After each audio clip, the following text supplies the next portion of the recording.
ನನ್ನೆಲ್ಲ ಸ್ನೇಹಿತರಿಗೆ ತರಗತಿಗೆ ಸ್ವಾಗತ. ತರಗತಿ ಪ್ರಾರಂಭ ಮಾಡೋಕ್ಕಿಂತ ಮುಂಚಿತವಾಗಿ ನಮ್ಮ ಒಂದು ಯೂಟ್ಯೂಬ್ ಚಾನಲಿಗೆ ಸಬ್ಸ್ಕ್ರೈಬ್ ಆಗಿ ಪ್ರತಿನಿತ್ಯ ತರಗತಿಗಳನ್ನು ವೀಕ್ಷಿಸಿ ಅನ್ನುತ್ತಾ ಇವತ್ತಿನ ತರಗತಿಯನ್ನು ಪ್ರಾರಂಭ ಮಾಡ್ತಾ ಹೋಗ್ತೀನಿ. ಇವತ್ತಿನ ತರಗತಿಯೊಳಗೆ ಏನೆಲ್ಲ ಚರ್ಚೆ ಮಾಡ್ತಾ ಹೋಗ್ತಪ್ಪ ಅಂದ್ರೆ ಈ ಪುನರ್ಜೀವನದ ಪರಿಣಾಮಗಳ ಬಗ್ಗೆ ಚರ್ಚೆ ಮಾಡ್ತಾ ಹೋಗ್ತೀವಿ. ಮೇರಲ್ಲಿ ಪುನರ್ಜೀವನದ ಆ ಪರಿಣಾಮಗಳ ಬಗ್ಗೆ ಚರ್ಚೆ ಮಾಡ್ತಾ ಹೋಗ್ತೀವಿ. ಭೌಗೋಳಿಕ ಅನ್ವೇಷಣೆಗಳು, ಭೂಶೋಧನೆಗಳು ಮತ್ತು ಆ ಭೂಶೋಧನೆಯ ಒಂದು ಪರಿಣಾಮಗಳನ್ನು ಈ ಒಂದು ತರಗತಿಯೊಳಗೆ ಸಂಪೂರ್ಣವಾಗಿ ಚರ್ಚೆಯನ್ನು ಮಾಡ್ತಾ ಹೋಗ್ತೀವಿ. ಹಾಗಾದರೆ ಮೊದಲಿಗೆ ಚರ್ಚೆಯನ್ನು ಮಾಡ್ತಾ ಹೋಗೋಣ. ಪುನರ್ಜೀವನದ ಪರಿಣಾಮಗಳ ಬಗ್ಗೆ ಚರ್ಚೆ ಮಾಡ್ತೀವಿ. ಅಂದ್ರೆ ಈ ಪುನರ್ಜೀವನ ಕಾಲದಲ್ಲಿ ಆ ಜೀವನವನ್ನು ಕುರಿತಂಥ ಏನು ಬೆಳೀತಾ ಹೋಗ್ತೈತಪ್ಪ ಅಂದ್ರೆ ಆ ಲೌಕಿಕ ಮಾರ್ಗ ಬೆಳೀತಾ ಹೋಗ್ತೈತಿ. ಈ ಒಂದು ಲೌಕಿಕ ಮಾರ್ಗ ಬೆಳೆದಂಥ ಸಂದರ್ಭದೊಳಗೆ ಆ ವಿಶ್ವದ ಬಗ್ಗೆ ಏನಾಗ್ತೈತಪ್ಪ ಅಂದ್ರೆ ಆ ವೈಜ್ಞಾನಿಕ ದೃಷ್ಟಿ ಬೆಳವಣಿಗೆ ಆಗ್ತೈತಿ. ಏನು ಮೊದಲಿಗೆ ಆ ಒಂದು ಪುನರ್ಜೀವನದ ಒಂದು ಸಾಹಿತ್ಯ ನೋಡ್ತಾ ಹೋಗ್ತೀವಿ. ಏನಂತ ಅದು ಯಾವುದೇ ರೀತಿಯ ವರ್ಗಕ್ಕೆ ಸೀಮಿತವಾಗಿರದೆ ಒಂದು ವೈಜ್ಞಾನಿಕ ರೀತಿಯೊಳಗೆ ಅಂತ ನೋಡ್ತೀವಿ. ಅದೇ ರೀತಿ ಈ ಒಂದು ಪುನರ್ಜೀವನದ ಕಾಲದಲ್ಲಿ ಜೀವನವನ್ನು ಆ ಲೌಕಿಕ ಮಾರ್ಗದಲ್ಲಿ ಬೆಳ್ತಾ ಹೋಗ್ತೈತಿ. ಆ ವಿಶ್ವದ ಬಗ್ಗೆ ಒಂದು ವೈಜ್ಞಾನಿಕ ದೃಷ್ಟಿ ಬೆಳ್ತಾ ಹೋಗ್ತೈತಿ. ಜೊತೆಗೆ ಆ ನಕ್ಷತ್ರಗಳ ಒಂದು ಚಲನವಲನಗಳ ಜ್ಞಾನ ಬೆಳೆದು ಆ ಸಾಗರ ಮಾರ್ಗಗಳ ಒಂದು ಶೋಧನೆ ಏನಾಗ್ತೈತಪ್ಪ ಅಂದ್ರೆ ಅನ್ವೇಷಣೆ ಮಾಡೋಕ್ಕೆ ಸಾಧ್ಯ ಆಗ್ತೈತಿ. ಅಂದ್ರೆ ಈ ಒಂದು ಪುನರ್ಜೀವನದ ಮುಖ್ಯವಾಗಿ ಪರಿಣಾಮಗಳು ಏನಪ್ಪ ಅಂದ್ರೆ ಆ ಒಂದು ವಿಶ್ವದ ಬಗ್ಗೆ ಏನಾಗ್ತೈತಪ್ಪ ಅಂದ್ರೆ ವೈಜ್ಞಾನಿಕ ದೃಷ್ಟಿಕೋನ ಬೆಳ್ತಾ ಹೋಗ್ತೈತಿ. ಜೊತೆಗೆ ಆ ನಕ್ಷತ್ರಗಳ ಒಂದು ಚಲನವಲನ ಅಂದ್ರೆ ಆಕಾಶಕಾಯಗಳ ಒಂದು ಜ್ಞಾನವನ್ನು ಬೆಳ್ತಾ ಹೋಗ್ತೈತಿ. ಜೊತೆಗೆ ಆ ಸಾಗರ ಮಾರ್ಗಗಳ ಒಂದು ಶೋಧನೆಯಿಂದ ಏನಾಗ್ತೈತಪ್ಪ ಅಂದ್ರೆ ಭೂ ಅನ್ವೇಷಣೆ ಮಾಡೋಕ್ಕಾಗ್ತೈತಿ. ವೈಜ್ಞಾನಿಕ ಶೋಧನೆಗಳು ಹಾಗೂ ತಂತ್ರಜ್ಞಾನದಿಂದ ಆ ಕೈಗಾರಿಕಾ ಕ್ರಾಂತಿಯು ಸಾಧ್ಯ ಆಗೋದನ್ನು ನೋಡ್ತಾ ಹೋಗ್ತೀವಿ. ಅಂದರೆ ವೈಜ್ಞಾನಿಕ ಸಂಶೋಧನೆಗಳು ಮತ್ತು ತಂತ್ರಜ್ಞಾನದಿಂದ ಕೈಗಾರಿಕಾ ಕ್ರಾಂತಿ ಸಾಧ್ಯ ಆಗ್ತೈತಿ. ಅಂಧಶ್ರದ್ಧೆಯನ್ನು ಖಂಡಿಸ್ತಾ ಹೋಗ್ತಾರೆ. ಇಲ್ಲಿ ವೈಜ್ಞಾನಿಕ ಶೋಧನೆಗಳು ಮತ್ತು ತಂತ್ರಜ್ಞಾನದಿಂದ ಏನು ಬೆಳವಣಿಗೆ ಆತಪ್ಪ ಅಂದ್ರೆ ಅಲ್ಲಿ ಕೈಗಾರಿಕಾ ಕ್ರಾಂತಿ ಆಗ್ತೈತಿ. ಇದರಿಂದ ಏನು ಮಾಡ್ತಾ ಹೋಗ್ತಾರಪ್ಪ, ಎಲ್ಲಿ ವೈಜ್ಞಾನಿಕದಿಂದ ಅಧ್ಯಯನದಿಂದ ಕೂಡುವಂಥ ಏನೇ ಒಂದು ಶೋಧನೆಗಳಾಗಿರ್ಬೋದು ಅವು ಮುಖ್ಯವಾಗಿ ಏನನ್ನು ಖಂಡಿಸ್ತಾವಪ್ಪ ಅಂದ್ರೆ ಅಂಧಶ್ರದ್ಧೆಯನ್ನು ಖಂಡಿಸ್ತಾ ಹೋಗ್ತಾವೆ. ಈ ಒಂದು ಹೊಸ ಚಿಂತನೆಗಳಿಗೆ ಈ ಒಂದು ಪ್ರೋತ್ಸಾಹವನ್ನು ದೊರಕ್ತಾ ಹೋಗ್ತೈತಿ. ಆ ಹೊಸ ದೃಷ್ಟಿ ಮೂಡಿದ್ದರಿಂದ ಆ ಕ್ಯಾಥೋಲಿಕ್ ಚರ್ಚ್ನಲ್ಲಂಥ ಬದಲಾವಣೆ ಅಥವಾ ಆ ಧಾರ್ಮಿಕ ಸುಧಾರಣೆ ಚಳುವಳಿಗೆ ನಾಂದಿ ಆಗ್ತೈತಿ. ಈ ಕ್ಯಾಥೋಲಿಕ್ ಚರ್ಚ್ನಲ್ಲಿ ಮುಂದೆ ಹೇಳ್ತಾ ಹೋಗ್ತೇನೆ ಮಾರ್ಟಿನ್ ಲೂಥರ್ ಅವ್ರ ಬಗ್ಗೆ ಹೇಳೋತ್ನಿಗೆ ಈ ಒಂದು ಕ್ಯಾಥೋಲಿಕ್ ಚರ್ಚಿನ ಬಗ್ಗೆ ಸಂಪೂರ್ಣವಾಗಿ ಚರ್ಚೆಯನ್ನು ಮಾಡ್ತಾ ಹೋಗ್ತೇವೆ. ಅಂದರೆ ಈ ಒಂದು ಕ್ಯಾಥೋಲಿಕ್ ಚರ್ಚ್ನಲ್ಲಾದಂಥ ಬದಲಾವಣೆ ಮತ್ತು ಧಾರ್ಮಿಕ ಸುಧಾರಣೆಗಳು ಆ ಒಂದು ಚಳುವಳಿಗೆ ನಾಂದಿ ಆಗೋದನ್ನು ಕಾಣ್ತಾ ಹೋಗ್ತೀವಿ. ಅಂದರೆ ಈ ಪುನರ್ಜೀವನದ ಒಟ್ಟಾರೆ ಒಂದು ಪರಿಣಾಮ ಏನಾಗ್ತೈತಪ್ಪ ಅಂದ್ರೆ ವಿಶ್ವದ ಬಗ್ಗೆ ಒಂದು ವೈಜ್ಞಾನಿಕ ದೃಷ್ಟಿಕೋನ ಬೆಳ್ತಾ ಹೋಗ್ತೈತಿ. ಆ ಒಂದು ನಕ್ಷತ್ರಗಳ ಚಲನವಲನ ಬಗ್ಗೆ ತಿಳ್ಕೊಳ್ತಾ ಹೋಗ್ತಾರೆ. ಮತ್ತು ಸಾಗರ ಸಮುದ್ರಗಳ ಬಗ್ಗೆ ಒಂದು ಸಾಗರ ಮಾರ್ಗಗಳ ಬಗ್ಗೆ ಶೋಧನೆ ಮಾಡ್ತಾ ಹೋಗ್ತಾರೆ. ಮತ್ತು ಭೂ ಶೋಧನೆಯನ್ನು ಮಾಡ್ತಾ ಹೋಗ್ತಾರೆ. ಜೊತೆಗೆ ವೈಜ್ಞಾನಿಕ ಮತ್ತು ತಂತ್ರಜ್ಞಾನದಿಂದ ಏನು ಕ್ರಾಂತಿ ಆಗ್ತೈತಪ್ಪ ಅಂದ್ರೆ ಕೈಗಾರಿಕಾ ಕ್ರಾಂತಿ ಆಗ್ತೈತಿ. ಈ ಒಂದು ಕೈಗಾರಿಕಾ ಕ್ರಾಂತಿಯಿಂದ ಅಲ್ಲಿರುವಂಥ ಅಂಧಶ್ರದ್ಧೆಯನ್ನು ಏನು ಮಾಡ್ತಾ ಹೋಗ್ತಾರಪ್ಪ ಅಂದ್ರೆ ಖಂಡಿಸ್ತಾ ಹೋಗ್ತಾರೆ. ಇದೇ ಮುಂದೆ ಬೆಳ್ತಾ ಹೋದಂತೆ ಆ ಕ್ಯಾಥೋಲಿಕ್ ಚರ್ಚಿನಲ್ಲಿ ಕೂಡ ಒಂದು ಧಾರ್ಮಿಕ ಸುಧಾರಣಾ ಚಳುವಳಿ ಏನಾಗ್ತೈತಪ್ಪ ಅಂದ್ರೆ ಬೆಳವಣಿಗೆ ಆಗ್ತೈತೆ ಅಥವಾ ಉಗಮವಾಗೋದನ್ನು ಕಾಣ್ತಾ ಹೋಗ್ತೀವಿ. ಇದು ಒಟ್ಟಾರೆಯಾಗಿ ಪುನರ್ಜೀವನದ ಒಂದು ಪರಿಣಾಮಗಳ ಬಗ್ಗೆ ತಿಳ್ಕೊಳ್ತಾ ಹೋದ್ವಿ. ನೆಕ್ಸ್ಟ್ ತಿಳ್ಕೊತ ಹೋಗೋಣ ಭೌಗೋಳಿಕ ಅನ್ವೇಷಣೆಗಳ ಬಗ್ಗೆ ತಿಳ್ಕೊತ. ನಾವು ಮೊದಲಿಗೆ ಹೇಳಿದ್ವಿ 7ನೇ ಶತಮಾನದ ಒಂದು ಯುರೋಪಿನ ಯುಗವನ್ನು ಅಂಧಶ್ರದ್ಧೆ ಯುಗ ಅಂತ ಕರಿತಾ ಹೋಗ್ತೀವಿ. ಆದರೆ 16ನೇ ಯುಗ ಏನು ಮಾಡ್ತಾ ಹೋಗ್ತೈತಂದ್ರೆ ಅವರ ಒಂದು ಜೀವನವನ್ನೇ ಬದಲಾಯಿಸ್ತಾ ಹೋಗ್ತೈತಿ. ವಸಂತ ಕಾಲ ಆಧುನಿಕ ಯುರೋಪ್ ಅಂತ ಕರಿತಾ ಹೋಗ್ತಾರೆ. ಜೊತೆಗೆ ಈ 16ನೇ ಶತಮಾನವನ್ನು ಭೌಗೋಳಿಕ ಅನ್ವೇಷಣೆಗಳ ಯುಗ ಅಂತ ಕರಿತಾ ಹೋಗ್ತಾರೆ. ಯಾವ ಶತಮಾನ? 16ನೇ ಶತಮಾನವನ್ನು ಭೌಗೋಳಿಕ ಅನ್ವೇಷಣೆಗಳ ಯುಗ ಅಂತಂದು ಕರಿತಾ ಹೋಗ್ತಾರೆ. ಯಾಕಪ್ಪ ಅಂದ್ರೆ ಈ ಮಧ್ಯಕಾಲದ ಅಂತ್ಯದವರೆಗೆ ಏನು ಮಾಡ್ತಾ ಹೋಗ್ತಾರಪ್ಪ ಅಂದ್ರೆ ಆ ಯುರೋಪಿಯನ್ನರು ಆ ಭೌಗೋಳಿಕ ಜ್ಞಾನ ಅಷ್ಟಾಗಿ ತಿಳಿದಿರಂಗಲ್ಲ. ಜೊತೆಗೆ ಆ ನಂತರ ಬೆಳವಣಿಗೆಯಲ್ಲಿ ಆ ಯುರೋಪಿಯನ್ನರು ಆ ಪ್ರಪಂಚದ ಅನೇಕ ಭಾಗಗಳಿಂದ ಏನು ಮಾಡ್ತಾ ಹೋಗ್ತಾರಪ್ಪ ಅಂದ್ರೆ ಆ ಸಮುದ್ರದ ಮಾರ್ಗದ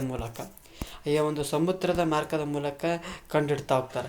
ಈ ಹೊಸ ಖಂಡಗಳಾದಂಥ ಉತ್ತರ ಅಮೇರಿಕ, ದಕ್ಷಿಣ ಅಮೇರಿಕ ಮತ್ತು ಆಸ್ಟ್ರೇಲಿಯಾಗಳು ಬೆಳಕಿಗೆ ಬರ್ತಾ ಹೋಗ್ತವೆ. ಅಂದ್ರೆ ಈ ಒಂದು ಭೂ ಅನ್ವೇಷಣೆಯಿಂದ ಏನು ಮಾಡ್ತಾ ಹೋಗ್ತಾವಪ್ಪ ಅಂದ್ರೆ ಉತ್ತರ ಅಮೇರಿಕ, ದಕ್ಷಿಣ ಅಮೇರಿಕ ಮತ್ತು ಆಸ್ಟ್ರೇಲಿಯಾ ಖಂಡಗಳನ್ನು ಬೆಳಕಿಗೆ ಬರೋದನ್ನು ಕಾಣ್ತಾ ಹೋಗ್ತೀವಿ. ಯಾವ ಒಂದು ಸಾಧನೆಗಳು ಅಂತ ನೋಡೋದಾದ್ರೆ ಈ ಒಂದು ಭೌಗೋಳಿಕ ಈ ಒಂದು ಸಮುದ್ರಯಾನ ಕೈಗೊಳ್ಬೇಕಪ್ಪ ಅಂದ್ರೆ ಕೆಲವೊಂದು ಸಾಧನಗಳು ಬೇಕಾಗ್ತವೆ. ಅವುಗಳಲ್ಲಿ ಮುಖ್ಯವಾಗಿ ನೋಡ್ತಾ ಹೋಗ್ತೀವಿ ದಿಕ್ಸೂಚಿ ಮತ್ತು ಅಸ್ಟ್ರೋಲೋಬ್ ಅಂತ ಕರಿತಾ ಹೋಗ್ತೀವಿ.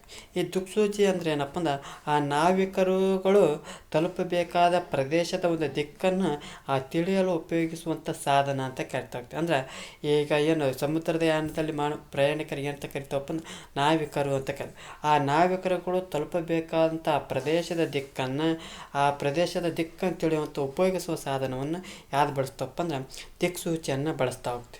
ಅದೇ ರೀತಿ ಅಸ್ಟ್ರೋಲೋಬ್ ಅಂದರೆ ಏನಪ್ಪ ಅಂದ್ರೆ ಆ ಸೂರ್ಯ ಮತ್ತು ಗ್ರಹಗಳು ಮತ್ತು ನಕ್ಷತ್ರಗಳಿಗೆ ಈ ಭೂಮಟ್ಟದಿಂದ ಇರುವಂಥ ದೂರ ಅಥವಾ ಕಾಲವನ್ನು ತಿಳಿಸುವಂಥ ಸಾಧನ ಯಾವುದಪ್ಪ ಅಂದ್ರೆ ಅಸ್ಟ್ರೋಲೋಬ್. ಅಂದ್ರೆ ಸೂರ್ಯ, ಗ್ರಹಗಳು ಮತ್ತು ನಕ್ಷತ್ರಗಳಿಗೆ ಈ ಭೂಮಟ್ಟದಿಂದ ಇರುವಂಥ ದೂರ ಮತ್ತು ಕಾಲವನ್ನು ತಿಳಿಸುವಂಥ ಸಾಧನೆ ಯಾವುದಪ್ಪ ಅಂದ್ರೆ ಅಸ್ಟ್ರೋಲೋಬ್ ಅಂತ ನೋಡ್ತಾ ಹೋಗ್ತೀವಿ. ಮತ್ತು ಮುಂದುವರೆದು ನೋಡ್ತಾ ಹೋಗೋಣ, ಈ ಭೌಗೋಳಿಕ ಅನ್ವೇಷಣೆಗೆ ಮುಖ್ಯವಾದಂಥ ಕಾರಣಗಳು ಕಾಣ್ತಾ ಹೋಗ್ತೀವಿ. ಯಾಕಪ್ಪ ಅಂದ್ರೆ ಒಂದೇದು 1453 ಏನು ಮಾಡ್ತಾ ಹೋಗ್ತಾರೆ, ಆ ಟರ್ಕರ್ ಏನು ಮಾಡ್ತಾ ಹೋಗ್ತಾರಪ್ಪ ಅಂದ್ರೆ ಆ ಕಾನ್ಸ್ಟಾಂಟಿನೋಪಲ್ ನಗರವನ್ನು ವಶಪಡಿಸ್ಕೊಳ್ತಾ ಹೋಗ್ತಾರೆ. ಈ ಒಂದು ಕಾನ್ಸ್ಟಾಂಟಿನೋಪಲ್ ಈ ಭಾರತಕ್ಕೆ ಮತ್ತು ಯುರೋಪಕ್ಕೆ ಅತ್ಯುತ್ತಮವಾದಂಥ ಏನದ ಭೂಮಾರ್ಗ ಆಗಿತ್ತು. ಅದನ್ನೇನು ಮಾಡ್ತಾರೆ 1453 ಒಳಗೆ ಈ ಟರ್ಕರ್ ಏನು ಮಾಡಿಬಿಡ್ತಾರೆ, ಆ ಕಾನ್ಸ್ಟಾಂಟಿನೋಪಲ್ ನಗರವನ್ನು ವಶಪಡಿಸ್ಕೊಳ್ತಾ ಹೋಗ್ತಾರೆ. ಈ ಪೂರ್ವ ಮತ್ತು ಪಶ್ಚಿಮ ವ್ಯಾಪಾರದ ಬಾಗಿಲು ತೆರೆದಂತಾಕೈತೆ. ಅಂದರೆ ಇದೊಂದು ಏನಾಗ್ತೈತಪ್ಪ ಅಂದ್ರೆ ಆ ಭಾರತದಿಂದ ಏನು ಆಮದು ಮಾಡಿಕೊಳ್ತಿದ್ರಲ್ಲ ಸಾಂಬಾರು ಪದಾರ್ಥಗಳಿಂದ ಹೆಚ್ಚಿನ ಲಾಭವು ಆ ಟರ್ಕರ ಪಾಲಾಗ್ತಾ ಹೋಗ್ತೈತಿ. ಯಾಕಪ್ಪ ಅಂದ್ರೆ ಈ ಕಡೆ ಪಶ್ಚಿಮದಿಂದ ಬರುವಂಥ ವ್ಯಾಪಾರ ಕೂಟಗೂ ಅವರೇನು ಸುಂಕವನ್ನು ವಸೂಲಿ ಮಾಡ್ತಾ ಹೋಗ್ತಾರೆ. ಈ ಪೂರ್ವದ ಈ ಕಡೆಯಿಂದ ಬರುವಂಥ ವ್ಯಾಪಾರಗಾರರಿಂದ ಆ ಸುಂಕವನ್ನು ವಸೂಲಿ ಮಾಡ್ತಾ ಹೋಗ್ತಾರೆ. ಹೀಗಾಗಿ ಆ ಯುರೋಪಿಯನ್ನರು ಏನು ಮಾಡ್ತಾ ಹೋಗ್ತಿರ್ತಾರಪ್ಪ ಅಂದ್ರೆ ಆ ಭಾರತದಿಂದ ಆಮದು ಮಾಡಿಕೊಳ್ತಿದ್ದಂಥ ಆ ಸಾಂಬಾರು ಪದಾರ್ಥಗಳಿಂದ ಆ ಹೆಚ್ಚಿನ ಲಾಭ ಯಾರಿಗೆ ಹೋಗ್ತಾ ಇತ್ತಪ್ಪ ಅಂದ್ರೆ ಈ ಟರ್ಕರಿಗೆ ಹೋಗ್ತಾ ಇತ್ತು. ಇದರೊಂದಿಗೆ ಏನು ಮಾಡ್ತಾ ಹೋಗ್ತಾರಪ್ಪ ಅಂದ್ರೆ ಇದೇನು ಭಾಳ ಎಲ್ಲ ಇವರ ಲಾಭ ಪಡ್ಕೊಂಡ್ರೆ ನಮಗೇನು ಸಿಗ್ತೈತಿ ಅಂತಂದು ಏನು ಮಾಡಿಬಿಡ್ತಾರೆ, ಈ ಯುರೋಪಿಯನ್ನರು ಒಂದು ದೊಡ್ಡ ಸಾಹಸಕ್ಕೆ ಕೈ ಹಾಕ್ತಾರೆ. ಏನು ಸಾಹಸಕ್ಕೆ ಕೈ ಹಾಕ್ತಾರಪ್ಪ ಅಂದ್ರೆ ಈ ಒಂದು ಭಾರತಕ್ಕೆ ನಾವು ಸಮುದ್ರ ಮಾರ್ಗವನ್ನು ಕಂಡು ಹಿಡಿಯಲೇಬೇಕು, ಇದಲ್ಲದೆ ನಮಗೆ ದಾರಿ ಇಲ್ಲ ಅಂತ ಅನ್ಕೊಂಡು. ಯಾಕಪ್ಪ ಅಂದರೆ ಈ ಭೂಮಾರ್ಗಕ್ಕೆ ಹೋಗ್ಬೇಕಂದ್ರೆ ಈ ಕಾನ್ಸ್ಟಾಂಟಿನೋಪಲ್ ನಗರ ಮೇಲೆ ಹೋಗ್ಬೇಕು. ಇವ್ರು ನೋಡಿ ಟರ್ಕರು ಒಬ್ಬರು ಕಲೆ ಬಿತ್ತಾರೆ, ಏನು ಆ ಸುಂಕ ಕೊಟ್ಟ ಅವ್ರು ಬಿಡ್ತಾರೆ, ಇಲ್ಲಕ್ಕಂದ್ರೆ ಇಲ್ಲ. ಅದು ನೋಡಿ ಕಡಿಮೆ ಅಲ್ಲ, ಅತಿ ಹೆಚ್ಚು ಸುಂಕವನ್ನು ಪಡಿತಾರೆ, ತಗೊಂಡ್ರೆ ಲಾಭ ಇಲ್ಲಂಗೆ. ಹಾಗಾಗಿ ನಾವು ಏನೇ ಕಂಡೀಷನ್ ಏನು ಮಾಡಬೇಕು, ಸಮುದ್ರ ಮಾರ್ಗವನ್ನು ನಾವು ತಗೊಳ್ಳೇಬೇಕು. ಅದು ನಮಗೀಗಿರೋ ಪರಿಸ್ಥಿತಿ ಅಂತಂದು ಏನು ಮಾಡ್ತಾರೆ, ಭೌಗೋಳಿಕ ಅನ್ವೇಷಣೆಗೆ ಮುಖ್ಯವಾದ ಕಾರಣ ಇದಾಗ್ತೈತಿ.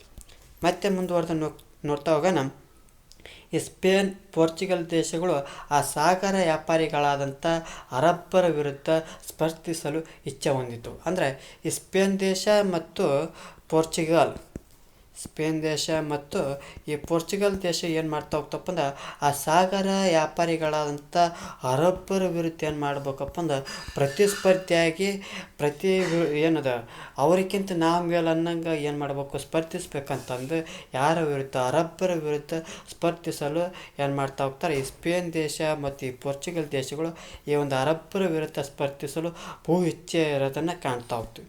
ಮುಖ್ಯವಾಗಿ ಮುನ್ನೊಂದು ಪಾಯಿಂಟ್ ನೋಡ್ತಾ ಹೋಗ್ತೀವಿ, ಈ ಒಂದು ಕ್ರೈಸ್ತ ಧರ್ಮವನ್ನು ಹರಡುವಂಥ ಒಂದು ಆಸೆ ಯಾರಿಗಿರ್ತಪ್ಪ ಅಂದ್ರೆ ಈ ಒಂದು ಯುರೋಪ್ ದೇಶದಲ್ಲಿರೋರಿಗೆ ಕಾಣ್ತಾ ಹೋಗ್ತದೆ. ಅಂದ್ರೆ ಆ ಹೊಸ ದೇಶಗಳನ್ನು ಏನಾದರೂ ಕಂಡುಬಿಟ್ಟಪ್ಪ ಅಂದ್ರೆ ಅವ್ರು ಏನು ಮಾಡ್ತಾ ಹೋಗ್ತಾರಪ್ಪ ಅಂದ್ರೆ ಅಲ್ಲಿ ಕೂಡ ಈ ಕ್ರೈಸ್ತ ಧರ್ಮವನ್ನು ಹರಡಬೇಕು ಅನ್ನೋದು ಇವರ ಒಂದು ಆಶಯವಾಗಿರೋದನ್ನು ಕಾಣ್ತಾ ಹೋಗ್ತೀವಿ. ಮತ್ತೆ ಮುಂದುವರೆದು ನೋಡ್ತಾ ಹೋಗ್ತೇವೆ, ಆ ಪೂರ್ವ ದೇಶಗಳ ಕಡೆ ಸಮುದ್ರದ ಪ್ರಯಾಣ ಸಾಹಸಕ್ಕೆ ಕೈ ಹಾಕಿದ್ದು ಯುರೋಪಿಯನ್ನರಲ್ಲಿ ಕುತೂಹಲವನ್ನು ಕೆರಳಿಸ್ತಾ ಹೋಗ್ತದೆ. ಅಂದ್ರೆ ಆ ಪೂರ್ವ ದೇಶಗಳ ಕಡೆ ಏನು ಮಾಡ್ತಾ ಹೋಗ್ತಾರಪ್ಪ ಅಂದ್ರೆ ಆ ಸಮುದ್ರದ ಒಂದು ಪ್ರಯಾಣದ ಸಾಹಸಕ್ಕೆ ಯಾರು ಕೈ ಹಾಕ್ತಾ ಹೋಗ್ತಾರಪ್ಪ ಅಂದ್ರೆ ಯುರೋಪಿಯನ್ನರಲ್ಲಿ ಒಂದು ಕುತೂಹಲ ಕೆರಳಿಸ್ತಾ ಹೋಗ್ತೈತಿ.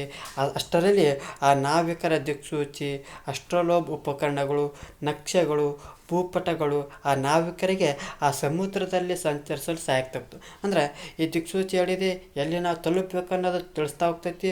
ಅಸ್ಟ್ರೋಲೋಬ್ ಸಮುದ್ರ, ಗ್ರಹ, ನಕ್ಷತ್ರಗಳ ಒಂದು ಆ ಭೂಮಟ್ಟದಿಂದ ಎಷ್ಟು ಅಂತರ ಐತೆ ಅಂತ ತಿಳಿತವೆ.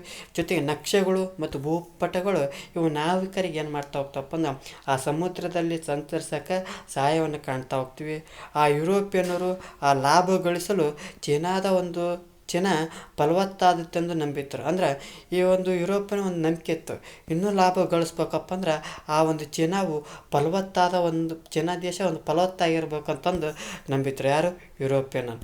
ಒಟ್ಟಾರೆಯಾಗಿ ಭೌಗೋಳಿಕ ಅನ್ವೇಷಣೆಗಳು ಏನು ಮುಖ್ಯವಾಗಿ ಏನು ಕಾರಣ ನೋಡ್ತಾವಪ್ಪ ಅಂದ್ರೆ, ಒಂದನೇದು 1453ರಲ್ಲಿ ಟರ್ಕರ್ ಏನು ಮಾಡ್ತಾ ಹೋಗ್ತಾರೆ, ಕಾನ್ಸ್ಟಾಂಟಿನೋಪಲ್ ನಗರವನ್ನು ವಶಪಡಿಸ್ಕೊಳ್ತಾ ಹೋಗ್ತಾರೆ. ಎರಡನೇದು ಸ್ಪೇನ್ ಮತ್ತು ಪೋರ್ಚುಗಲ್ ದೇಶಗಳು ಏನು ಮಾಡ್ತಾ ಹೋಗ್ತಾವಪ್ಪ ಅಂದ್ರೆ ಅರಬ್ ವ್ಯಾಪಾರಿಗಳ ವಿರುದ್ಧ ಪ್ರತಿಸ್ಪರ್ಧಿಯಾಗಿ ಇದು ಮಾಡ್ತಾ ಹೋಗ್ತಾರೆ. ಮೂರನೇದು ಕ್ರೈಸ್ತ ಧರ್ಮವನ್ನು ಹರಡ್ತಾ ಹೋಗ್ಬೇಕು, ಅಂದ್ರೆ ಹೊಸ ದೇಶಗಳಲ್ಲಿ ಕ್ರೈಸ್ತ ಧರ್ಮವನ್ನು ಹರಡಬೇಕನ್ನೋದನ್ನು ನೋಡ್ತಾ ಹೋಗ್ತಾರೆ. ಜೊತೆಗೆ ಆ ಒಂದು ಪೂರ್ವದ ದೇಶ ಕಡೆಗೆ ಏನು ಮಾಡ್ತಾ ಹೋಗ್ತಾರಪ್ಪ ಅಂದ್ರೆ ಆ ಸಮುದ್ರದ ಒಂದು ಪ್ರಯಾಣಕ್ಕೆ ಕೈ ಹಾಕ್ತಾ ಹೋಗ್ತಾರೆ. ಯಾರು? ಯುರೋಪಿಯನ್. ಜೊತೆಗೆ ಆ ನಾವಿಕರ ಒಂದು ದಿಕ್ಸೂಚಿ, ಅಸ್ಟ್ರೋಲೋಬ್, ನಕ್ಷೆಗಳು, ಆ ಭೂಪಟಗಳ ಒಂದು ಇವೇನು ಮಾಡ್ತಾ ಹೋಗ್ತಪ್ಪ ಅಂದ್ರೆ ಆ ನಾವಿಕರಿಗೆ ಸಮುದ್ರದೊಳಗೆ ಸಂಚರಿಸಲು ಸಹಾಯ ಆಗ್ತಾ ಹೋಗ್ತವೆ. ಜೊತೆಗೆ ಆ ಯುರೋಪಿಯನ್ನರಿಗೆ ಲಾಭ ಗಳಿಸಲು ಏನಪ್ಪ ಅಂದರೆ ಈ ಒಂದು ಚೀನಾ ದೇಶವು ಫಲವತ್ತಾದ ಪ್ರದೇಶ ಅನ್ನೋದು ಅವರು ಬಲವಾದಂಥ ನಂಬಿಕೆ ಇರೋದ್ರಿಂದ ಈ ಒಂದು ಭೂ ಅನ್ವೇಷಣೆಗೆ ಮುಖ್ಯವಾದ ಕಾರಣಗಳನ್ನು ತಿಳ್ಕೊಳ್ತಾ ಹೋಗ್ತೀವಿ. ಇದು ಸ್ಟಾರ್ಟ್ ಆಗಿದೆ ಅಂದ್ಕೊಂಡು ಮುಂದೆ ಹೋಗ್ತಾನೆ ಭೂಶೋಧನೆಗಳ ಬಗ್ಗೆ ನೋಡ್ತಾ ಹೋಗೋಣ. ಈ ಭೂಶೋಧನೆಗಳಂದ್ರೆ ಏನಪ್ಪ ಅಂದ್ರೆ ಆ ಮಧ್ಯಯುಗದ ನಂತರ ಏನು ಮಾಡ್ತಾ ಹೋಗ್ತಾರಪ್ಪ ಅಂದ್ರೆ ಆ ಭೂ ಅನ್ವೇಷಣೆಯಲ್ಲಿ ಕಾರ್ಯದಲ್ಲಿ ತೊಡಗಿದಂಥ ಮುಖ್ಯ ರಾಷ್ಟ್ರಗಳು ಯಾವಪ್ಪ ಅಂದ್ರೆ ಆ ಪೋರ್ಚುಗೀಸ್, ಸ್ಪೇನ್, ಇವ್ರು ಏನು ಮಾಡ್ತಾ ಹೋಗ್ತಾರೆ, ಈ ಮುಖ್ಯ ದೇಶಗಳು ಇವು ಯಾವ ಪೋರ್ಚುಗಲ್ ಮತ್ತು ಸ್ಪೇನ್ ದೇಶಗಳು ಏನು ಮಾಡ್ತಾ ಹೋಗ್ತಾರಪ್ಪ ಅಂದ್ರೆ ಆ ಭೂ ಅನ್ವೇಷಣೆ ಕಾರ್ಯದೊಳಗೆ ಮುಖ್ಯವಾಗಿ ತೊಡಗಿದಂಥ ಒಂದು ದೇಶಗಳು ಯಾವಪ್ಪ ಅಂದ್ರೆ ಪೋರ್ಚುಗಲ್ ಮತ್ತು ಸ್ಪೇನ್. ಜೊತೆಗೆ ನಾವಿಕ ಹೆನ್ರಿಯು ಕಳಿಸಿದಂಥ ನಾವಿಕರು ದೀರ್ಘಕಾಲ ಓಡಾಡಿ ಆಫ್ರಿಕಾ ಖಂಡದ ಪಶ್ಚಿಮ ಕರಾವಳಿಯನ್ನು ಸಾಕಷ್ಟು ದಕ್ಷಿಣದವರೆಗೂ ಶೋಧಿಸಿದ್ದರು. ಅಂದ್ರೆ ಈ ಒಂದು ಭೂಶೋಧನೆಗೆ ಮುಖ್ಯವಾಗಿ ಯಾವ ದೇಶಗಳು ಒಯ್ಯಿದ್ವಪ್ಪ ಅಂದ್ರೆ ಇದು ಒಂದೇದು ಸ್ಪೇನು, ಯಾವುದು ಒಂದೇದು ಸ್ಪೇನು, ಇನ್ನೊಂದು ಪೋರ್ಚುಗಲ್ ದೇಶ. ಅದರೊಳಗೆ ನಾವಿಕ ಯಾರಪ್ಪ ಅಂದ್ರೆ ಒಬ್ಬನ ಹೆನ್ರಿ ಇದ್ದ. ಯಾರು? ಹೆನ್ರಿ. ಇವ ಏನು ಮಾಡ್ತಾನಪ್ಪ ಅಂದ್ರೆ ಹೆನ್ರಿಯು ಈ ಒಂದು ಹೆನ್ರಿ ಕಳಿಸಿದಂಥ ಒಂದು ನಾವಿಕರು ಆ ದೀರ್ಘಕಾಲ ಓಡಾಡಿ ಆಫ್ರಿಕಾ ಖಂಡದ ಒಂದು ಪಶ್ಚಿಮ ಕರಾವಳಿಯನ್ನು ಸಾಕಷ್ಟು ದಕ್ಷಿಣದವರೆಗೂ ಶೋಧಿಸಿದ್ದರು. ಜೊತೆಗೆ ಆ ಬರ್ತುಲೋಮಿಯ ಡಯಾಸ್ ಎಂಬ ನಾವಿಕನು ಆಫ್ರಿಕಾದ ದಕ್ಷಿಣ ಭಾಗವನ್ನು ತಲುಪಿ ಅದನ್ನು ಗುಡ್ ಹೋಪ್ ಭೂಶಿರಾ ಅಂತಂದು ಕರಿತಾ ಹೋಗ್ತಾನೆ. ಒಂದೇದು ಯಾರು ಹೋಗಿರ್ತಾರಪ್ಪ ಅಂದ್ರೆ ನಾವಿಕ ಹೆನ್ರಿ ಕಳಿಸಿದಂಥ ಈ ಒಂದು ನಾವಿಕರು ಏನು ಮಾಡ್ತಾ ಹೋಗ್ತಾರಪ್ಪ ಅಂದ್ರೆ ದೀರ್ಘಕಾಲ ಏನು ಓಡಾಡಿ ಅಲ್ಲಿನ ಒಂದು ಆಫ್ರಿಕಾ ಖಂಡದ ಆಫ್ರಿಕಾ ಖಂಡದ ಒಂದು ಪಶ್ಚಿಮ ಕರಾವಳಿಯನ್ನು ಸಾಕಷ್ಟು ದಕ್ಷಿಣ ಏನು ಮಾಡ್ತಾ ಹೋಗ್ತಾರೆ, ಶೋಧನೆ ಮಾಡ್ತಾ ಹೋಗ್ತಾರೆ. ಇನ್ನೊಬ್ಬನ ಯಾರಪ್ಪ ಬರ್ತುಲೋಮಿಯ ಡಯಾಸ್ ಏನು ಮಾಡ್ತಾ ಹೋಗ್ತಾನೆ, ಈ ಒಂದು ನಾವಿಕ ಆಫ್ರಿಕಾ ದಕ್ಷಿಣದ ಭಾಗವನ್ನು ತಲುಪಿ ಅದನ್ನ ಏನು ಮಾಡ್ತಾ ಹೋಗ್ತಾನಪ್ಪ ಅಂದ್ರೆ ಗುಡ್ ಹೋಪ್ ಭೂಶಿರಾ ಅಂತ ಕರಿತಾ ಹೋಗ್ತಾರೆ. ಯಾವ ಶಿರಾ? ಗುಡ್ ಹೋಪ್ ಭೂಶಿರಾ ಅಂತಂದು ಕರಿತಾ ಹೋಗ್ತಾರೆ. ಅಂದರೆ ಎಲ್ಲಿಯಪ್ಪ ಅಂದರೆ ಮೊದಲಿಗೆ ಇದು ಎಲ್ಲಿ? ಇದು ಯುರೋಪ್ ಖಂಡ, ಇದು ರಷ್ಯಾ ಖಂಡ, ಇದು ಆಫ್ರಿಕಾ ಖಂಡ, ಇದು ಆಸ್ಟ್ರೇಲಿಯಾ ಖಂಡ, ಇದು ಯುರೋಪ್ ಖಂಡ. ಇಲ್ಲಿ ಯುರೋಪ್ ಮತ್ತು ರಷ್ಯಾದಂದು ಕೂಡಿಸುವಂಥ ಪರ್ವತ ಅಂದರೆ ಯುರೇಷಿಯಾ ಪರ್ವತಗಳು ಕಂಡು ಬರ್ತಾವೆ. ಇಲ್ಲಿ ಮುಖ್ಯವಾಗಿ ನಾವು ಏನು ಗಮನಿಸ್ತಾ ಹೋಗ್ಬೇಕಪ್ಪ ಅಂದರೆ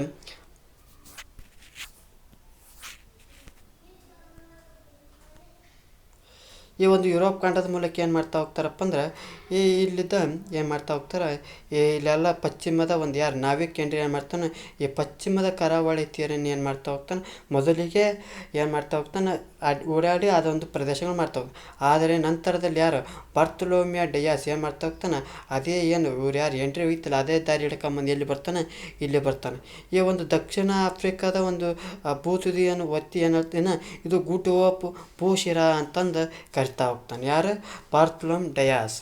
ಮತ್ತು ಯಾರು ಬರ್ತಾ ಹೋಗ್ತಾರಪ್ಪ ಅಂದ್ರೆ 1498 ಯಾರು 1498 ವಾಸ್ಕೋ ಡ ಗಾಮನು ಆಫ್ರಿಕಾದ ಒಂದು ಗುಡ್ ಹೋಪ್ ಭೂಶಿರವನ್ನು ಸುತ್ತು ಹಾಕಿ ಹಿಂದೂ ಮಹಾಸಾಗರವನ್ನು ದಾಟಿ ಆ ಭಾರತದ ಒಂದು ಕಲ್ಲಿ ಕೋಟೆಯನ್ನು ಏನು ಮಾಡ್ತಾ ಹೋಗ್ತಾನಪ್ಪ ಅಂದ್ರೆ ತಲುಪ್ತಾ ಹೋಗ್ತಾನೆ. ಎಲ್ಲಿ?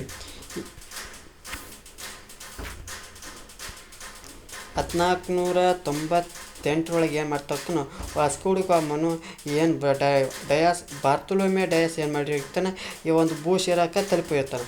ಆದರೆ ವಾಸ್ಕೋ ಡಿ ಗಾಮನ್ ಏನು ಮಾಡ್ತಾ ಹೋಗ್ತಾನೆ, ಆಫ್ರಿಕಾದ ಒಂದು ಗೂಟು ಭೂಶಿರವನ್ನು ಏನು ಮಾಡ್ತಾ ಹೋಗ್ತಾನೆ, ಸುತ್ತಿ ಹಾಕಿ ಈ ಒಂದು ಏನದು ಹಿಂದೂ ಮಹಾಸಾಗರವನ್ನು ದಾಟಿ ಭಾರತದ ಒಂದು ಕಲ್ಲಿ ಕೋಟೆಯನ್ನು ತಲುಪ್ತಾ ಹೋಗ್ತಾನೆ. ಎಲ್ಲಿ? ಕೇರಳದ ಒಂದು ಕಲ್ಲಿ ಕೋಟೆಯನ್ನು ತಲುಪ್ತಾ ಹೋಗ್ತಾನೆ. ಎಲ್ಲಿ? ಇಲ್ಲಿ ಪೋರ್ಚುಗಲ್ ದೇಶದಿಂದ ಬಂದು ಈ ಒಂದು ಆಫ್ರಿಕಾದ ಏನು ಗುಡ್ಡು ಪೋಷಿರವನ್ನು ಸುತ್ತ ಹಾಕಿ ಹಿಂದೂ ಮಹಾಸಾಗರವನ್ನು ದಾಟಿ ಎಲ್ಲಿ ಬರ್ತಾನಪ್ಪ ಅಂದ್ರೆ ಭಾರತದ ಕಲ್ಲಿ ಕೋಟೆಯನ್ನು ತಲುಪ್ತಾ ಹೋಗ್ತಾನೆ. ಅಂದ್ರೆ ಮೊದಲು ಈ ಒಂದು ಸಾಗರ ಮಾರ್ಗದಿಂದ ಏನಾಗ್ತದಪ್ಪ ಅಂದ್ರೆ ಅವರೊಂದು ಭಾರತವನ್ನು ತಲುಪುವಂಥ ಪ್ರಯತ್ನ ಯುರೋಪಿಯನ್ನರ ಒಂದು ಕನಸು ಏನಾಗ್ತದಪ್ಪ ಅಂದ್ರೆ ನನಸಾಗ್ತಾ ಹೋಗ್ತೈತಿ. ಯಾರಿಂದ? ಈ ಒಂದು ವಾಸ್ಕೋ ಡಿ ಗಾಮನ ಒಂದು ಪ್ರಯತ್ನದಿಂದ 1498 ವಾಸ್ಕೋ ಡಿ ಗಾಮ ಏನು ಮಾಡ್ತಾ ಹೋಗ್ತಾನೆ, ಈ ಒಂದು ಆಫ್ರಿಕಾದ ಗುಡು ಪೋಷಿರವನ್ನು ದಾಟಿ ಹಿಂದೂ ಮಹಾಸಾಗರವನ್ನು ದಾಟಿ ಭಾರತ ಕಲ್ಲಿ ಕೋಟೆಯನ್ನು ಏನು ಮಾಡ್ತಾ ಹೋಗ್ತಾನಪ್ಪ ಅಂದ್ರೆ ತಲುಪ್ತಾ ಹೋಗ್ತಾನೆ. ಹೀಗಾಗಿ ಒಂದು ಯುರೋಪಿಯನ್ನರ ಒಂದು ಏನಾಗ್ತದಪ್ಪ ಅಂದ್ರೆ ಅವರ ಒಂದು ಕನಸು ಈಡೇರೋದನ್ನು ಕಾಣ್ತಾ ಹೋಗ್ತೀವಿ. ಮತ್ತು ಮುಂದೆ ನೋಡ್ತಾ ಹೋಗ್ತೀವಿ. ಜಿನೋವಾ ನಗರದ ನಾವಿಕ ಯಾರು? ಜಿನೋವಾ ನಗರದ ನಾವಿಕ ಕ್ರಿಸ್ಟೋಫರ್ ಕೊಲಂಬಸ್ ಏನು ಮಾಡ್ತಾ ಹೋಗ್ತಾನಪ್ಪ ಅಂದ್ರೆ ಆ ಸ್ಪೇನ್ನ ಒಂದು ದೊರೆಯ ನೆರವಿನಿಂದ, ಯಾರು ಈ ಕೊಲಂಬಸ್ ಏನು ಮಾಡ್ತಾ ಹೋಗ್ತಾನಪ್ಪ ಅಂದ್ರೆ ಆ ಸ್ಪೇನಿನ ದೊರೆಯ ಒಂದು ನೆರವಿನಿಂದ 1492 ಅಟ್ಲಾಂಟಿಕ್ ಸಾಗರವನ್ನು ದಾಟಿ, ಯಾವ ಸಾಗರ? ಅಟ್ಲಾಂಟಿಕ್ ಸಾಗರವನ್ನು ದಾಟಿ ವೆಸ್ಟ್ ಇಂಡೀಸಿನ ಬಹುಮಾ ದ್ವೀಪವನ್ನು ತಲುಪ್ತಾ ಹೋಗ್ತಾನೆ. ಯಾವ ದ್ವೀಪವನ್ನು? ಬಹುಮಾ ದ್ವೀಪವನ್ನು ತಲುಪ್ತಾ ಹೋಗ್ತಾನೆ. ಎಲ್ಲಿ? 1492 ಅಟ್ಲಾಂಟಿಕ್ ಸಾಗರವನ್ನು ದಾಟಿ ವೆಸ್ಟ್ ಇಂಡೀಸ್ನ ಬಹುಮಾ ದ್ವೀಪವನ್ನು ತಲುಪ್ತಾ ಹೋಗ್ತಾನೆ. ಯಾರು? Christopher Columbus. ಯಾವ ದೊರೆಯ ನೆರವಿನಿಂದ? ಸ್ಪೇನ್ ದೇಶದ ದೊರೆಯ ನೆರವಿನಿಂದ 1492 ವೆಸ್ಟ್ ಇಂಡೀಸ್ನ ಬಹುಮಾ ದ್ವೀಪವನ್ನು ಕಂಡಿಡ್ತಾ ಹೋಗ್ತಾನೆ. ಮತ್ತು ಮುಂದುವರೆದು ನೋಡ್ತಾ ಹೋಗ್ತೀವಿ.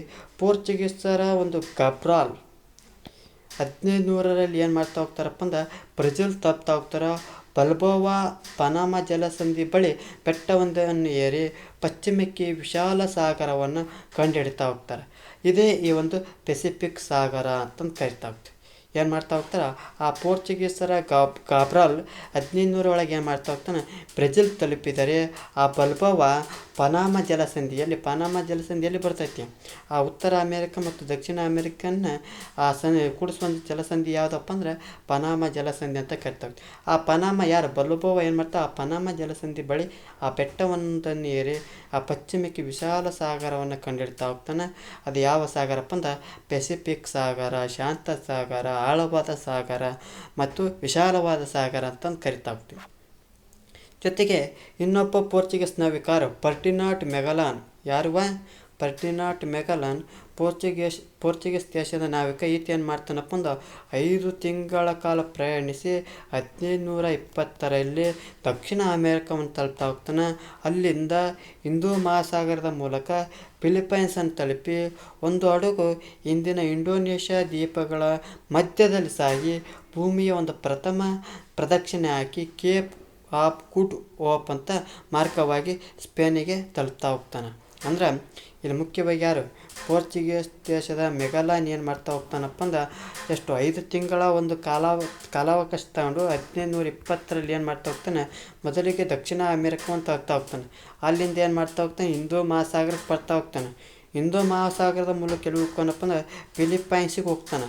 ಈ ಫಿಲಿಪೈನ್ಸ್ನ ತಲುಪಿದ ನಂತರ ಆ ಒಂದು ಹಡಗು ಏನು ಮಾಡ್ತಾ ಹೋಗ್ತೈತಿ, ಇಂಡೋನೇಷ್ಯಾ ದ್ವೀಪಗಳ ಮೂಲಕ, ಈ ಒಂದು ಇಂಡೋನೇಷ್ಯಾಗಳ ದ್ವೀಪದ ಮೂಲಕ ಮಧ್ಯದಲ್ಲಿ ಸಾಗಿ ಭೂಮಿಯ ಒಂದು ಪ್ರಥಮ ಪ್ರದಕ್ಷಿಣೆಯನ್ನು ಹಾಕಿ ಕೇಪ್ ಆಫ್ ಗುಡ್ ಹೋಪ್ ಒಂದು ಮಾರ್ಗವಾಗಿ ಸ್ಪೇನ್ಗೆ ತಲುಪ್ತಾ ಹೋಗ್ತಾನೆ. ಅಂದ್ರೆ ಭೂಮಿಯ ಒಂದು ಮೊದಲ ಪ್ರದಕ್ಷಿಣೆ ಯಾರು ಹಾಕ್ಯಾರಪ್ಪ ಅಂದ್ರೆ ಈ ಒಂದು ಫರ್ಡಿನಾಂಡ್ ಮೆಗಲಾನ್ ಹಾಕ್ಯಾನ. 1527 ದಕ್ಷಿಣ ಅಮೇರಿಕದ ಪ್ರಾರಂಭವಾಗಿ ಹಿಂದೂ ಮಹಾಸಾಗರದ ದಾಟಿ ಇಲ್ಲಿಗೆ ಫಿಲಿಪೈನ್ಸ್ ತಲುಪ್ತಾ ಹೋಗ್ತಾನೆ. ಅದನಂತರದಲ್ಲಿ ಇಂಡೋನೇಷ್ಯಾದ ದ್ವೀಪಗಳ ಮಧ್ಯದ ಆಸಿ ಮತ್ತು ಕೇಪ್ ಆಫ್ ಗುಡ್ ಹೋಪ್ ಮಾರ್ಗವಾಗಿ ಈ ಒಂದು ಸ್ಪೇನನ್ನು ತಲುಪ್ತಾ ಹೋಗ್ತಾರೆ. ಮೊದಲ ಒಂದು ಭೂಮಿಯ ಪ್ರಥಮ ಪ್ರದಕ್ಷಿಣೆ ಯಾರು ಆಗ್ತಾ ಹೋಗ್ತಾರಪ್ಪ ಅಂದ್ರೆ ಫರ್ಡಿನಾಂಡ್ ಮೆಗಲಾನ್ ಆಗ್ತಾ ಹೋಗ್ತಾನೆ. ಇದೊಂದು ಭೌಗೋಳಿಕ ಅನ್ವೇಷಣೆಗಳನ್ನು ನೋಡ್ತಾ ಹೋದ್ವಿ. ಹಾಗಾದರೆ ಈ ಒಂದು ಭೂಶೋಧನೆಯ ಒಂದು ಪರಿಣಾಮಗಳನ್ನು ನೋಡ್ತಾ ಹೋಗೋಣ. ಈ ಭೂಶೋಧನೆಯ ಒಂದು ಪರಿಣಾಮಗಳನ್ನು ನೋಡೋದಾದ್ರೆ ಆ ನವಶೋಧಿತ ಪ್ರದೇಶಗಳಲ್ಲಿ ವಸಾಹತು ಮತ್ತು ಸಾಮ್ರಾಜ್ಯ ಕಟ್ಟಲು ಐರೋಪ್ಯ ದೇಶಗಳ ನಡುವೆ ಸ್ಪರ್ಧೆ ಪ್ರಾರಂಭವಾಯಿತು. ಅಂದ್ರೆ ಇಲ್ಲಿ ಏನು ಮಾಡ್ತಾ ಹೋಗ್ತಾರೆ, ಒಬ್ಬೊಬ್ಬರು ಒಂದೊಂದು ದೇಶ ಕಂಡಿಡ್ತಾ ಹೋಗ್ತಾರೆ. ಅಂದ್ರೆ ಒಬ್ಬೊಬ್ಬರು ಅಮೇರಿಕ, ದಕ್ಷಿಣ ಅಮೇರಿಕ, ಉತ್ತರ ಅಮೇರಿಕ, ಬ್ರೆಜಿಲ್, ಈ ವೆಸ್ಟ್ ಇಂಡೀಸ್, ಆಸ್ಟ್ರೇಲಿಯಾ ಹಿಂಗೆಲ್ಲ ದೇಶಗಳನ್ನು ಕಂಡಿಡಿದ ಮ್ಯಾಕ ಆ ವಸಾಹತು ಮತ್ತು ಸಾಮ್ರಾಜ್ಯವನ್ನು ಏನು ಮಾಡಬೇಕು, ಸ್ಥಾಪನೆ ಮಾಡ್ಬೇಕಂತ ಏನು ಮಾಡ್ತಾ ಹೋಗ್ತಾರಪ್ಪ ಅಂದ್ರೆ ಆ ಐರೋಪ್ಯ ದೇಶಗಳ ನಡುವೆ ಏನಾಗ್ತೈತಿ, ಪ್ರತಿಸ್ಪರ್ಧೆ ಪ್ರಾರಂಭ ಆಗ್ತೈತಿ. ಅಂದ್ರೆ ಅಮೇರಿಕಾ, ಆಫ್ರಿಕಾ ಮತ್ತು ಏಷ್ಯಾದ ದೇಶಗಳ ಏನಾಗ್ತೈತಪ್ಪ ಅಂದ್ರೆ ಆ ವಾಣಿಜ್ಯಕ್ಕಾಗಿ ಸ್ಪರ್ಧೆ ಏನಾಗ್ತೈತಿ, ಹೆಚ್ಚುತ್ತಾ ಹೋಗ್ತೈತಿ. ಆ ಗೆದ್ದ ದೇಶಗಳ ಮೇಲೆ ಆ ವಾಣಿಜ್ಯದ ಒಂದು ಏಕಸ್ವಾಮ್ಯವನ್ನು ಸಾಧಿಸಲು ಏನು ಮಾಡ್ತಾ ಹೋಗ್ತಾರಪ್ಪ ಅಂದ್ರೆ ಅನುವು ಮಾಡಿಕೊಡ್ತಾ ಹೋಗ್ತೈತಿ. ಒಂದೇದೇನಪ್ಪ ಅಂದ್ರೆ ಈ ನವಶೋಧಿತ ಪ್ರದೇಶಗಳಲ್ಲಿ ಒಂದನೇದು ವಸಾಹತು ಮತ್ತು ಸಾಮ್ರಾಜ್ಯ ಸ್ಥಾಪಿಸಲು ಎಲ್ಲಿ ಒಂದು ಸ್ಪರ್ಧೆ ಏರ್ಪಡ್ತೈತಪ್ಪ ಅಂದ್ರೆ ಐರೋಪ್ ದೇಶಗಳಲ್ಲಿ ಸ್ಪರ್ಧೆ ಪ್ರಾರಂಭ ಆಗ್ತೈತಿ. ಜೊತೆಗೆ ಅಮೇರಿಕಾ, ಆಫ್ರಿಕಾ, ಏಷ್ಯಾದ ಒಂದು ದೇಶಗಳಲ್ಲಿ ವಾಣಿಜ್ಯಕ್ಕಾಗಿ ಸ್ಪರ್ಧೆ ಏರ್ಪಡ್ತಾ ಹೋಗ್ತೈತಿ. ಈ ರೀತಿ ನೋಡ್ತಾ ಹೋಗ್ತೀವಿ. ಮತ್ತು ಆ ವಸಾಹತುಗಳ ಕಚ್ಚಾ ವಸ್ತುಗಳಿಂದಾಗಿ ಆ ಯುರೋಪಿನ ಕಂಪನಿಗಳು ಏನಾಗ್ತಾವಪ್ಪ ಅಂದ್ರೆ ಐಶ್ವರ್ಯ ಭರಿತವಾಗ್ತಾವೆ. ಅಂದ್ರೆ ಈ ಒಂದು ವಸಾಹತುಗಳು ಏನು, ಈ ವಸಾಹತುಗಳಂದ್ರೆ ಏನಪ್ಪ ಅಂದ್ರೆ ಆ ಬೇರೆ ದೇಶದಲ್ಲಿ ತಮ್ಮದೇ ಆದಂಥ ಒಂದು ಏನದು ವ್ಯಾಪಾರ ಸ್ಥಳವನ್ನು ಪ್ರಾರಂಭ ಮಾಡೋದು, ಅದಕ್ಕೆ ವಸಾಹತುಗಳು ಅಂತ ಕರಿತೀವಿ. ಈ ವಸಾಹತುಗಳ ಕಚ್ಚಾ ವಸ್ತುಗಳಿಂದಾಗಿ ಏನು ಮಾಡ್ತಾ ಹೋಗ್ತಪ್ಪ ಅಂದ್ರೆ ಆ ಯುರೋಪಿನ ಕಂಪನಿಗಳು ಏನಾಗ್ತಾವೆ, ಐಶ್ವರ್ಯ ಭರಿತ ಹೋಗ್ತವೆ. ಅಂದ್ರೆ ಏನು ದುಡ್ಡು ಗಳಿಸ್ತಾ ಹೋಗ್ತಾವೆ, ಅಂದರೆ ಬೆಳವಣಿಗೆ ಆಗ್ತಾ ಹೋಗ್ತವೆ. ಎಲ್ಲಿ ವಸಾಹತುಗಳ ಒಂದು ಕಚ್ಚಾ ವಸ್ತುಗಳಿಂದಾಗಿ ಯುರೋಪಿನ ಕಂಪನಿಗಳು ಐಶ್ವರ್ಯ ಭರಿತ ಆಗ್ತವೆ. ಐರೋಪ್ ದೇಶಗಳಲ್ಲಿ ಬಂಡವಾಳಶಾಹಿ ವ್ಯವಸ್ಥೆ ಬೆಳೆದು ಕೈಗಾರಿಕಾ ಕ್ರಾಂತಿ ಆರಂಭ ಆಗ್ತೈತಿ. ಅಂದ್ರೆ ಈ ಒಂದು ದೇಶಗಳೊಳಗೆ ಬಂಡವಾಳಶಾಹಿ ವ್ಯವಸ್ಥೆ ಬೆಳೆದು ಮುಂದೆ ಏನಾಗ್ತೈತಪ್ಪ ಅಂದ್ರೆ ಕೈಗಾರಿಕಾ ಕ್ರಾಂತಿ ಆರಂಭ ಆಗ್ತೈತಿ. ಜೊತೆಗೆ ಆ ಕ್ರೈಸ್ತ ಮಿಷನರಿಗಳು ಏನು ಮಾಡ್ತಾ ಹೋಗ್ತಾರಪ್ಪ ಅಂದ್ರೆ ಜಗತ್ತಿನ ಎಲ್ಲೆಡೆ ಹೋಗಿ ಆ ಕ್ರೈಸ್ತ ಧರ್ಮದ ಒಂದು ಪ್ರಚಾರವನ್ನು ಕೈಗೊಳ್ತಾ ಹೋಗ್ತಾರೆ. ವಸಾಹತುಶಾಹಿತ್ವ ಮತ್ತು ಸಾಮ್ರಾಜ್ಯಶಾಹಿತ್ವದ ಬೆಳವಣಿಗೆಗೆ ಆ ದೇಶೀಯರು ಮತ್ತು ವಿದೇಶಿಯರ ನಡುವೆ ಮನಸ್ಸಿಗೆ ಅಥವಾ ವೈಮನಸ್ಸಿಗೆ ಕಾರಣ ಆಗ್ತದೆ. ಏನು ವಸಾಹತುಶಾಹಿತ್ವ ಮತ್ತು ಸಾಮ್ರಾಜ್ಯದ ಶಾಹಿತ್ವದಿಂದ ಬೆಳವಣಿಗೆ ಏನಾಗ್ತದಪ್ಪ ಅಂದ್ರೆ ಆ ದೇಶೀಯರ ಮತ್ತು ವಿದೇಶಿಯರ ನಡುವೆ ಮನಸ್ಸು ಕಾರಣ ಆಗ್ತಾ ಹೋಗ್ತೈತಿ. ಆ ಉತ್ತರ ಅಮೇರಿಕಾದ ಒಂದು ಆರ್ಥಿಕ ಅಭಿವೃದ್ಧಿಗೆ ಆಫ್ರಿಕಾದ ಒಂದು ಗುಲಾಮರನ್ನು ಬಳಸಲು ಪ್ರಾರಂಭಿಸಿದ್ದರಿಂದ ಆ ಗುಲಾಮರ ಒಂದು ವ್ಯಾಪಾರ ಅಸ್ತಿತ್ವಕ್ಕೆ ಬರ್ತಾ ಹೋಗ್ತೈತೆ. ಅಂದ್ರೆ ಈ ಉತ್ತರ ಅಮೇರಿಕಾದ ಒಂದು ಆರ್ಥಿಕ ಅಭಿವೃದ್ಧಿ ಮಾಡೋ ಸಲುವಾಗಿ ಆಫ್ರಿಕಾದ ಒಂದು ಗುಲಾಮರನ್ನು ಏನು ಮಾಡ್ತಾ ಹೋಗ್ತಾರೆ, ಬಳಸಲು ಪ್ರಾರಂಭ ಮಾಡ್ತಾ ಹೋಗ್ತಾರೆ. ಇಲ್ಲಿಂದಲೇ ಏನಾಗ್ತೈತಪ್ಪ ಅಂದ್ರೆ ಆ ಗುಲಾಮರ ಒಂದು ವ್ಯಾಪಾರ ಅಸ್ತಿತ್ವಕ್ಕೆ ಬರ್ತಾ ಹೋಗ್ತೈತಿ.